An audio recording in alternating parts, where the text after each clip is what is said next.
Let's be seated, everyone.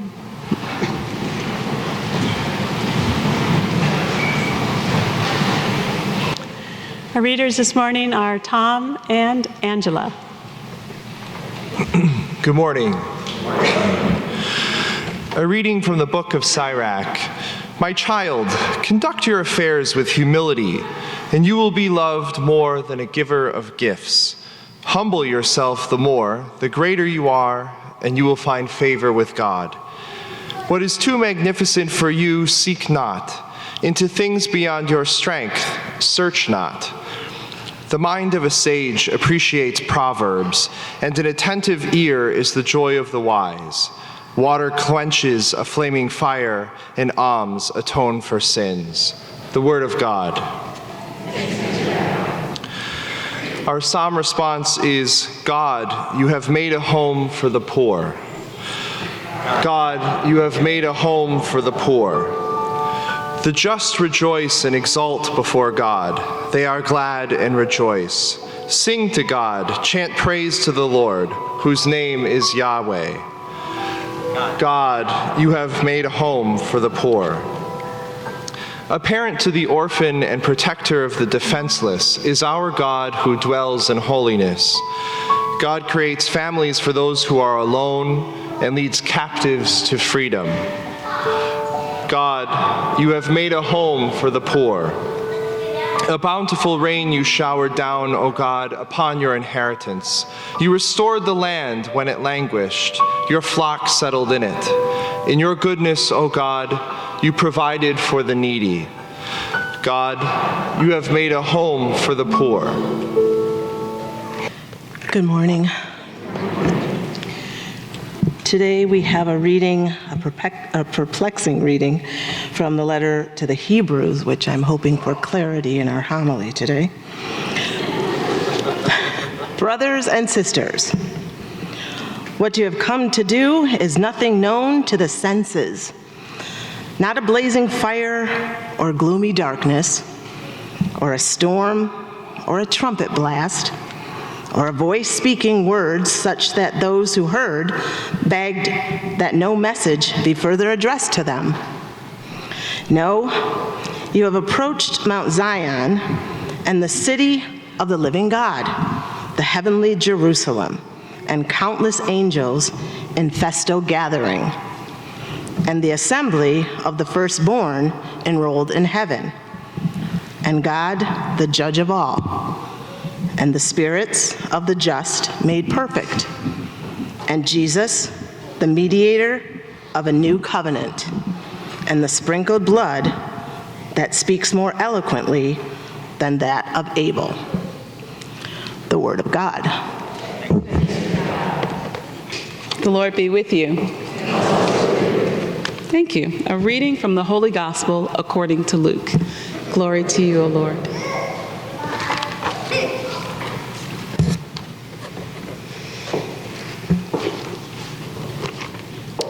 One time when Jesus went for a Sabbath meal with one of the top leaders of the Pharisees, all the guests had their eyes on him, watching him closely. Right before him there was a man hugely swollen in his joints. So Jesus asked the religious scholars and Pharisees present, "Is it permitted to heal on the Sabbath or not? Yes or no?" They were silent. So he took the man, healed him, and sent him on his way. And then he said, "Is there anyone here if a child or animal fell down in a well, wouldn't rush to pull him out immediately, not asking whether or not it was the Sabbath?" They were stumped. There was nothing they could say to that. He went on to tell a story to the guests around the table, noticing each had tried to elbow their way into the place of honor. And he said, "When someone invites you to dinner, don't take the place of honor. Somebody more important than you might have been invited by the host. Then he'll come and call out in front of everybody, 'You're in the wrong place. The place of honor belongs to this person.' Red-faced, you'll have to make your way to the very last table, the only place left. When you're invited to dinner, go and sit at the last place. When the host comes, he may very well say, "Friend, come up to the front." That will give the dinner guests something to talk about. What I'm saying is, if you walk around with your nose in the air, you're going to end up flat on your face. But if you're content to be simply yourself, you will become more than yourself. Then he turned to his host. The next time, he said, you put on a dinner, don't just invite your friends and family and rich neighbors, the kind of people who will return the favor. Invite some people who never get invited out, the misfits from the wrong side of the track. You'll be and experience a blessing. They won't be able to return the favor, but the favor will be returned. Oh, how it will be returned at the resurrection of God's people. The gospel of the Lord. A couple of weeks ago, a young man told me about his frustration and his challenges of being placed in a new supervisory position at work. Here's what he said. He said, I've been working for a month without the increase of pay for the new position that I was promised. I have all temporary, non-trained workers in my department, leaving me having to be involved in every aspect of the job with no room for delegation. I have no system of organization to work with in order to effectively get products shipped out because there are no stocking norms for supplies of where things are stored. They might be over here, they might be over there, they might be back there. And he said, I'm just feeling set up for failure, burned out, used, tired, and I'm going to complain to HR. And so he put his grievances in writing, along with a proposal about how to address these challenges. And he said a few days later, the owner of the company came to see him. And he told him that he had received his complaint and proposal and that he would make sure that he had everything he needed to run a more efficient, successful department and to receive the proper pay that he was due. He was thrilled that his rights to equal pay and a proper work environment were being attended to. So here we have a worker who stood up for himself. Well, this is Labor Day. This is Labor Day weekend as we celebrate and honor the American labor movement and the power of collective action by laborers who are essential in our society and in our world. Without them, we wouldn't have attained many of the workers' rights and protections that so many of us enjoy in our workplaces today. Amen? On Monday, we will march in the Labor Day Parade for the 10th year, where there will be a special recognition given to farm workers celebrating the passage of the Farm Worker Fair Labor Practice Act, an act that finally gives protections to farm workers, ensuring equitable housing and working conditions. And we know that because of this bill and the incredible advocacy work of our own Mary Lou Aguilar in our community, this bill grants farm workers overtime pay, a day of rest each week, disability, paid family leave coverage, unemployment benefits, and the labor protections that they didn't have. Thank God this will take effect January 2020. But you know, workers' rights is an old issue, isn't it? It's not a contemporary one. Women, people of color, and the poor have been struggling for workers' rights throughout American history. Today in the gospel, even Jesus struggles with religious leaders for his rights as a worker for God, to heal on the Sabbath. The gospel we have today actually takes place in the home of a prominent religious leader who invites Jesus and other guests to dinner at his home. And he takes the occasion to bring in the lessons of humility and charity and inclusion, because he knows that they are living and operating in the context of a very male-centered society that often deauthorizes and disempowers women, those with disabilities and illness, and those who are living on the margins, who are not at the center of social, political, and religious power and influence. The exact people that Jesus was hanging out with. So it is here at this dinner party that he gets into a dispute with them over workers' rights. So Jesus sees a man who has an ailment there, His legs and his arms are swollen. We can presume that it would be hard for him to work in that condition. Some scholars believe that he shows up in Luke's gospel because he's invited there to entrap Jesus, as this wasn't the first time that Jesus had broke the Sabbath law of healing. Jesus sees him, he feels compassion for him on this Sabbath day where workers are supposed to rest, they're supposed to honor God, they're supposed to provide relief for themselves and for others. And it says they watch him closely. And it is then that he poses a workers' rights question to the religious leaders that stump them. He says, is it right to do good on the Sabbath or not? Is it right to heal on the Sabbath or not? In other words, when there are structural barriers and collective understandings of restrictive limits and standards that as a society we place on others about what we should and shouldn't do for them, Jesus asks them a deeper question. What is our responsibility when those conditions that we set up conflict with compassion and inclusion in light of those realities? What is our responsibility? Are we to choose what is good in those moments we are given to change lives? Or do we just simply allow things to stay the way that they are and deal with it another day? In 2018, Microsoft workers were faced with that question. In 2018, hundreds of Microsoft workers had to answer a similar question in the face of the Trump administration family separation policies at the border. And so here's what they did. They penned an open letter demanding the company cancel its $19.4 million contract with Immigration and Customs Enforcement for processing data and artificial intelligence capabilities. And this is what they said in their open letter.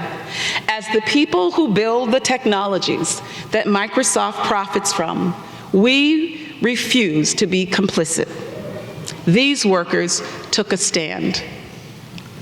In response to Jesus' question, as he poses it to the religious leaders,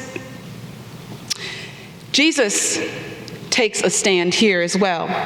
But when he poses the question to them, they remain silent. And Jesus does something interesting, right? Because we know that silence in the face of injustice is often taken as permission when we don't speak up. Jesus takes their silence as permission. And so Jesus takes the man, he heals him, and then he allows him to leave. He exits the story. And then Jesus asks them a question.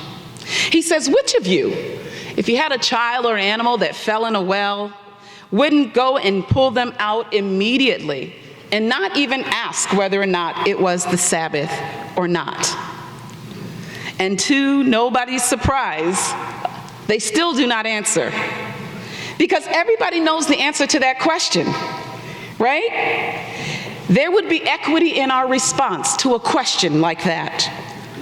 And so Jesus knew that we would all do the same thing. Of course we would rescue our children. But Jesus knew that if there is equity in that kind of response, then there should be equity in the way in which we stand up for the poor, for the oppressed, for the sick, and those on the margins. And so even as we have made lots of progress and prepare to celebrate Labor Day this weekend, the workers' rights and the equity question remains. And so as women and men, white people and people of color, able-bodied and disabled, they continue to have very different labor market experiences. They are often those who are living from lower social positions, and women who are in a different gender position in society, they're often paid less per hour. They work fewer hours outside the home and struggle against occupational segregation, the distribution of workers across and within certain occupations.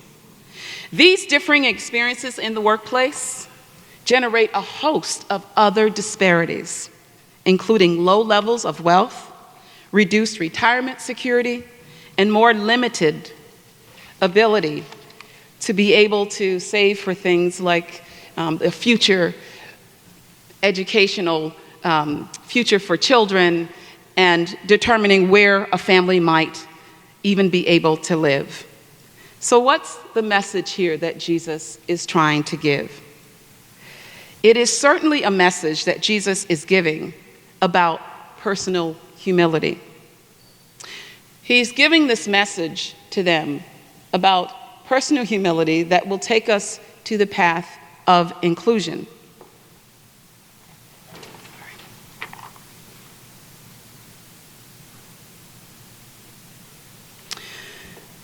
And so when we think about the inequity that's in our world, we know that women have led this effort called Equal Pay Day, the Equal Pay Day, which is an effort to promote pay equity for women of all backgrounds and people of color. In New York, here's an interesting statistic. It says that women earn 87.9 cents for every dollar their male counterpart makes. This event calls attention to the inequity of pay for women that still exists in our world. It highlights that for women, in a national study, it said women would need to work 91 extra days and 80 extra minutes a day on average just to match male wages. And a parishioner told me at the first Mass that she read a New York Times article a couple of weeks ago that said women are even tipped less than men in the restaurant industry. And according to a recent survey, disparities for people of color show up much earlier. It says that white adults and youth are employed at higher rates than adults and young people of color. It also noted that among working youth, wages are lower for Black and Latina youth. And this study said that neither education attainment nor the section in which the young people work explains this phenomena, that it doesn't explain it. It is as if our society is addicted to inequity and disparity. But in this gospel, Jesus comes to offer us a way out as he engages the religious leaders, the guest, and the host in this story. The passage says that he gives them an important lesson on the power of personal and social humility. He turns to the guests and he tells them a story. He says, listen, if you're invited to a wedding feast, don't take the prominent seat, take the lower seat and let the host bring you up to a higher seat. If someone more distinguished shows up and you're asked to move, you're going to be embarrassed. And if you're brought up in the place of honor from the lower seat, then you will enjoy the esteem of the guest at the table and they'll have something to talk about. And so Jesus gives a lesson to us today in personal humility, of not thinking more of ourselves as we ought to, as being able to see not just ourselves in a particular role or a space, but to see the full breadth of God, to see others, those who are missing, to wrestle with our own ego. It's all about thinking about others who need a place at life's table. Now, it's interesting that Jesus tells this story in the gospel today because I had a similar experience of that. Recently, I attended a local event at the public market. At the event, a woman that I didn't know invited me to come and sit under an area with a lovely tent. And so I sat there in my lawn chair with great view of the stage. I left my seat eventually to go and sing, and then I returned and I sat in the same spot. And in a few minutes, one of the hosts came over of the event to me, and as I was talking to a friend, and he said, "Excuse me, you can't be here. I don't mean to be rude, but you can't sit here." And they asked me to leave the area. I remember just feeling embarrassed, insulted, and rejected. I took my chair and me and my friend, we went to another area, confused about why I was being rejected and removed and having my pity party. And I would later learn that apparently it was a VIP section that I was sitting in for distinguished guests, and that the woman who invited me wasn't in charge of the tent. She was simply being kind. And so as I wrestled with my own ego, on my own levels of importance and value and significance, this experience helped me to see that I had some more work to do on myself, that I needed to realize that everything wasn't about me. And so Jesus uses this story in this gospel to teach his guest and the host about how to make room for others who are missing in our events, in the events of life. In this case, like the wedding feast, our dinners, our workplaces, our society, to create more equity in the world. It is the power of personal and social humility that gives us the ability to do just that, making sure that we give prominence to those who are not given prominence within society, to leave room for others to take their place at the table. And so he even tells the host a story. When you have these dinners, don't just invite your rich friends and your family, right, and your people that you know who can return the favor. He says, invite the misfits, invite the people on the margins, the poor, the sick. Invite those people who cannot pay you back, right? And so he gives them a very important lesson about leaving room for others to take their place at the table, for women, for the poor, the oppressed groups of people in our world, to be mindful of who is missing, who may need a seat at the tables that we are at, to make room for others to be lifted up in wage equity, gender, and race equality, and opportunities, so that we can celebrate Labor Day and the work that God has given us wherever we are, as teachers and firefighters and factory workers and farm workers and pastors and police officers and CEOs and managers. And if we do this, if we practice personal and social humility, we will celebrate the full breadth of the family of God and all that we bring collectively to a world in the work that we do together that desperately needs all of us.